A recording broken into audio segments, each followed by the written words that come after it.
All right, this is a quick reminder of how to do dividing decimals by tenths. And I've already got an equation written out for us. We have 3 6/10 divided by 9/10.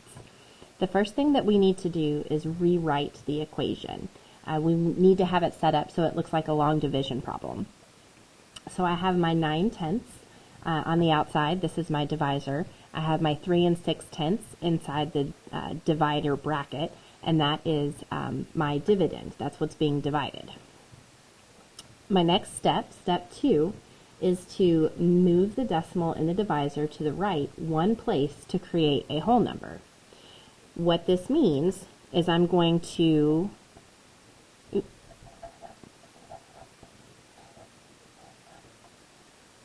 nope, I had that right. 0.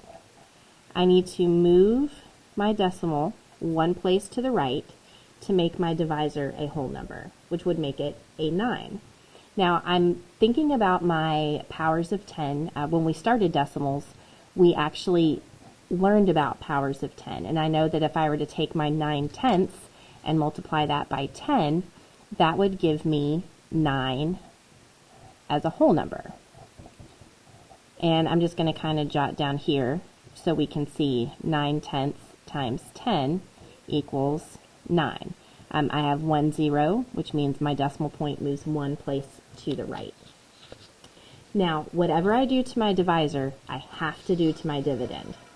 So I need to move the decimal in the dividend one place to the right as well. I'm only moving it one place to the right because I only moved it one place to the right in the divisor. So I'm going to have my 9. I'll have my 3 6/10. I'm going to take my 3 6/10, multiply that by 10. That's the same thing that I multiplied my 9/10 by, which is going to leave 9 as my divisor, 36 as my dividend. So now I can divide like normal. I'm going to take 36, divide that by 9. I know that I cannot divide 9 into 3, but it does evenly go into 36, or by 4. So 4 times 9 is 36.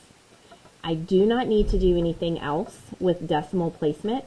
If I were to take 4 times 9/10, and this is how I could check my work, I know 4 times 9 is 36. I don't need to do anything to the 0. I see that I have 1 digit to the right of the decimal, so that means I need 1 digit to the right of the decimal in my answer.